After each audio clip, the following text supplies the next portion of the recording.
merhaba. Bugün sizler için artan iplerle bir geri dönüşüm projesi hazırladım. Farklı bir teknikle dikdörtgen motif olarak başladım bu projeye. Battaniye olarak başlamıştım ama şimdi paspas olarak da değerlendirmeyi düşünüyorum. Çünkü iplerim oldukça kalın oldu.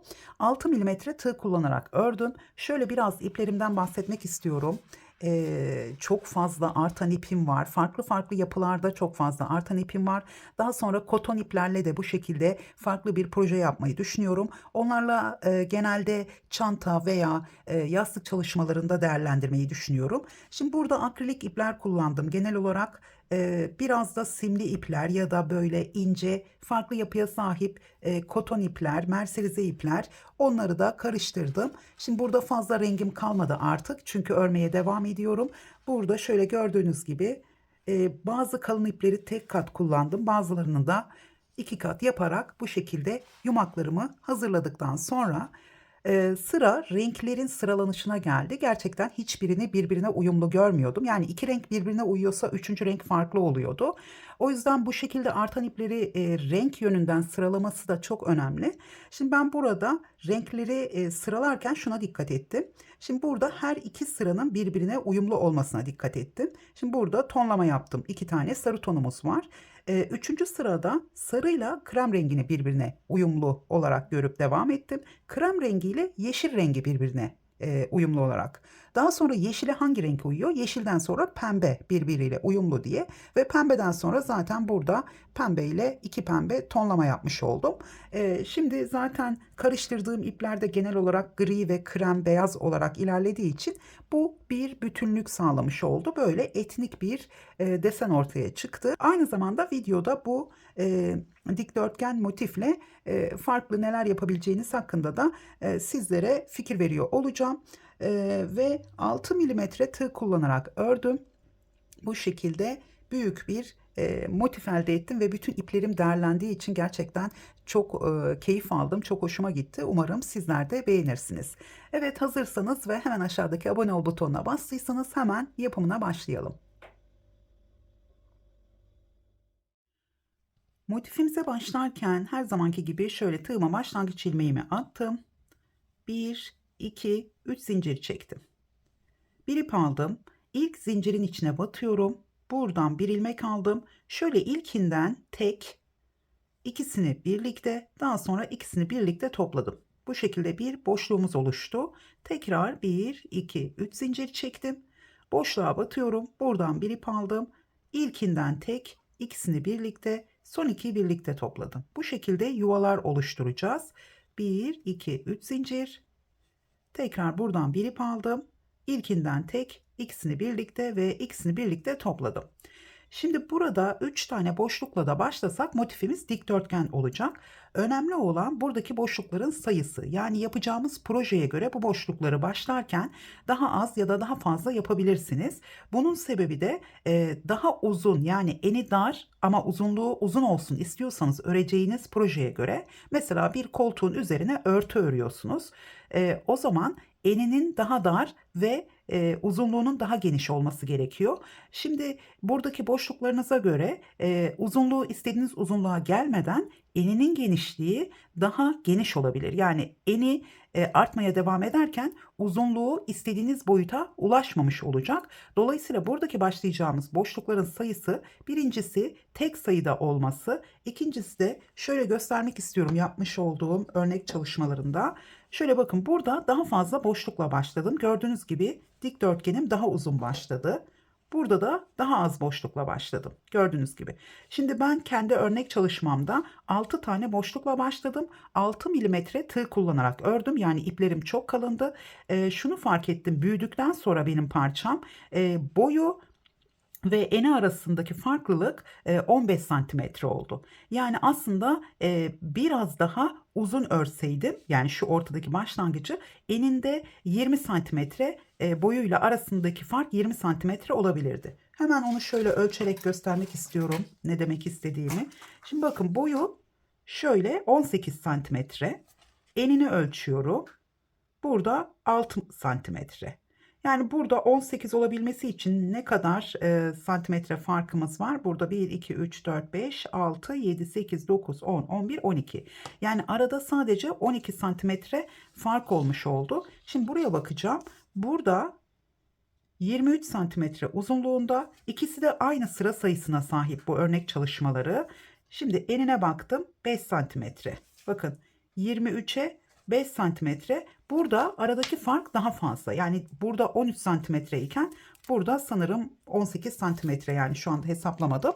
Şimdi burada önemli olan, dediğim gibi, örmeye devam ettiğimiz zaman dikdörtgen parçamızı, mesela paspas çalışması yapmak istiyorsanız ona göre buradaki uzunluğa başlayacaksınız, ya da bir koltuğun üzerine uzun bir örtü yapmak ve enini de daha az olsun istiyorsanız, o zaman şu ortadaki boşluklara biraz daha fazla başlamanız gerekiyor. Yani burada bir tane, iki tane fazla başlamanız santim hesabını sanırım 2 santim olarak değiştiriyor. Yani her ortaya bir tane boşluk eklediğimizde bu eni ile boyu arasında 2 santimetre fark olmuş oluyor. Yani her bir sırada değil, şuradan ben hesapladığım zaman her sıra 2 santimetre 2 santimetre topladığımız zaman farklı oluyor. Şimdi tabii ki sizler bunu artan iplerinizle benim gibi başlayıp bir tane tecrübe edebilirsiniz. Yani battaniye başlayabilirsiniz ya da bir paspas başlayabilirsiniz. Onun ilerleyişine göre diğer başlayacağınız belki bir projede buradaki boşluğu daha fazla başlayabilirsiniz. Ama tek sayı olarak başlarsanız daha güzel bir orantı olacak bu santim hesaplarında. Şimdi ben 3 yaptım. 2, 3 zincir çektim. Tekrar buraya şöyle 3 kere de çıkarak trabzanımı yaptım. 1, 2, 3. Şimdi burada da tek sayıda başlayacağım. Yine 3 kere de çıkarak ikili trabzanımı yaptım. Evet, 5 tane boşluğum oluştu. Dediğim gibi siz burada bunu 3, 5, 7, 12, yani bu şekilde başlayabilirsiniz tek sayılar olarak. Evet, şimdi burada 1, 2, 3 örnek çalışması olduğu için bu kadar yeterli. Hemen 3 zincirimi çektim. Bu ilk boşluğun içine 3 ikili trabzan yapıyorum. Arada zincir çekmeden sıradaki boşluğa geliyorum. Yine 3 ikili trabzan. Dikdörtgen parçalar yaparak battaniye, paspas ya da kilim çalışması ya da yine hırka çalışması, kırlet çalışması yapabilirsiniz dikdörtgen olarak. Burada mesela boşluklara 3 tane ikili trabzan değil de 2 tane ikili trabzan yaparsanız şu aralarda bir zincir çekerek 2 tane ikili trabzan yaparak ilerleyebilirsiniz. Şimdi 3 tane trabzan yaptığımız zaman aralarda zincir çektiğimiz zaman biraz volanlanma oluyor. O yüzden o şekilde ilerlemeyeceğim. Evet, son boşluğun olduğu yere geldim. Buraya da 3 tane ikili trabzan yapıyorum. Şimdi burada 2 tane köşemizin olması gerekiyor. Hemen 3 ikili trabzanımı yaptım. 2 zincir. Yine aynı boşluğa şu ipimizi de şu tarafa alacağım. Aynı boşluğa 3 ikili trabzan daha yapıyorum. Ve 3. Tekrar 2 zincir, aynı boşluğa bir kez daha 3 ikili trabzan yapıyorum. Bu son boşlukta 3 tane üçerli trabzan grubumuz oldu. Bakın bu şekilde köşelerde 2 zincirimiz var. Tekrar sıradaki boşluktan devam ediyorum. 3 ikili trabzan. Bu şekilde başlayarak çanta tabanları yapabilirsiniz. Bu aradaki boşlukların, yani şuradaki boşlukların olmasını istemezseniz burayı ters yönden şöyle arkada dikebilirsiniz. Bu ilmeklerin arasından dikebilirsiniz. Ama bu şekilde başladığımız zaman çok kolay oluyor başlangıcı ve daha da düzgün duruyor. Hemen son boşluğun içine de yine 3 ikili trabzan yaptım. Evet, tekrar ilk başladığımız yere geldim. Hemen 3 ikili trabzan. Burada da yine 3 tane üçerli trabzan grubumuz olacak. 2 zincir, ilk köşemizi yapıyorum. Tekrar 3 ikili trabzan. Şimdi başlangıçtaki ile beraber 3 tane trabzan grubumuz oldu. Bakın bu şekilde. Şimdi burada kapatırken köşemizi yapacağız. Şöyle bir ip aldım. Hemen ilk zincirin içine batıyorum. Buradan bir ip aldım. 3 tane ilmeğim var. Hepsini birlikte topladım. Tekrar yeni sıraya başlarken bir zincir çektim. Boşluğa battım. Buradan bir ip aldım. Şöyle biraz uzatarak, çok sıkı yapmıyorum. 2 ilmeğimi birlikte topladım. Yani burada bir sık iğne yapmış oldum. Sık iğnemizin şu baştaki değil, ikinci ilmeğine batıyorum. Buradan yine bir ilmek aldım. Şöyle uzattım. İkisini birlikte topladım. Bu şekilde trabzan yaparak başladım. Sizler 3 zincir çekerek de başlayabilirsiniz. Tekrar buraya 2 ikili trabzan yaptım. Yine başlangıçta olduğu gibi. Şimdi sıradan bütün boşluklara 3 ikili trabzan yaparak kare motiflerde nasıl ilerliyorsak bundan sonra aynı şekilde ilerleyeceğiz. Hiçbir farklılık yok. Yani bu sırayı artık tamamlamamıza bile gerek yok. Çünkü şurada kapanışı gösterdim. Yeni sıraya nasıl başladığımızı. Zaten köşelerimizi oluşturduğumuz için aynı şekilde devam edeceğiz. Hemen yine de bu sırayı şöyle hızlıca ilerleyelim.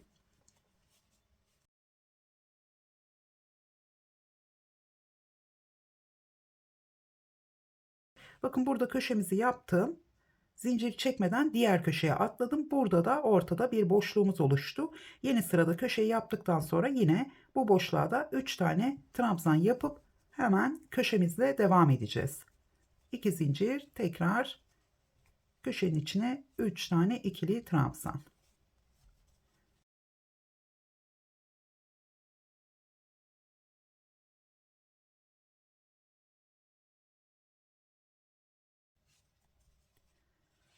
Evet, bu şekilde ilerliyoruz. Şimdi dilerseniz kare motiflerde olduğu gibi rengarenk böyle dikdörtgen motifler yaparak 2 sıradan ya da 3 sıradan oluşan 3 sıra yeterli diye düşünüyorum. Ne kadar büyük olmasını istiyorsanız küçük dikdörtgen motifler yaparak kare motifleri birleştirdiğimiz gibi yine bu rengarenk motiflerimizi örüp ister her sırada rengini değiştirin, isterseniz tek renk olarak farklı renklerde motifler örüp sonra dilerseniz son sırayı yani birleştirme sırasını tek bir zemin rengiyle birleştirerek çok farklı görünümde dikdörtgen motiflerle battaniye çalışması, yatak örtüsü ya da yine dediğim gibi paspas, yastık çalışmaları yapabilirsiniz. Bunlar şimdi size şu sırayı bitirene kadar örerken aklıma gelen fikirler. Evet, yine başladığımız yere geldim. Buradaki köşe boşluğuna ve 2 zincir çektim. Tekrar köşemizi yapıyorum. Şimdi zincir çekmiyoruz arada. Hemen buradaki ilk köşemizin içine geldim. Ve 3 ikili trabzan.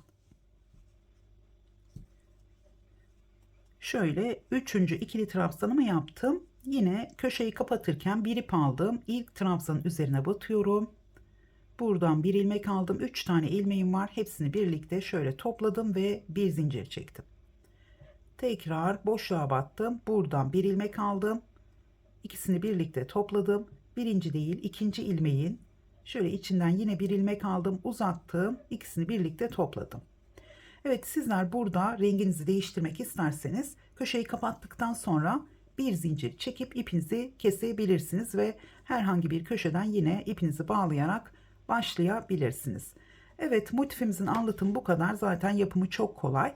Bu şekilde başlangıcı ben daha önce görmedim. Yani sizler belki görmüş olabilirsiniz ama ben görmedim. Ne yabancı bir kanalda ne de bizim kanallarımızda görmedim ama gerçekten çok kolay oldu. Bu şekilde aklıma geldi. Farklı yakadan başlamalı modellerde genelde kullandığımız bir teknik böyle yuva oluşturarak başlamak ve bunu bu şekilde yaptığımız zaman zincirin üzerine başlamaktan çok kolay oluyor. Benim çok hoşuma gitti. Umarım sizler de artan iplerinizi değerlendirmek için bu tekniği kullanırsınız. Şimdi şurada da hemen göstermek istiyorum. Gördüğünüz gibi burada köşelere 2 tane ikili trabzan yaptım. Yine 2 zincirimiz var. Burada her trabzanın araya batarak trabzan yaparak ilerledim. Yani burada da yine boşluklar olmasın derseniz her sırada da bu aralara batarak yaptığınız zaman farklı bir desen ortaya çıkacak. Bu şekilde de ilerleyebilirsiniz. Yani dilerseniz yarım trabzanla ya da sık iğne ile bütün modellerinizde kullanabilirsiniz. Evet, motifimizin anlatımı bu kadar. Umarım beğenmişsinizdir. Beğendiyseniz beğen butonuna basmayı ve yorum bırakmayı unutmayın. Tekrar görüşünceye kadar hoşça kalın.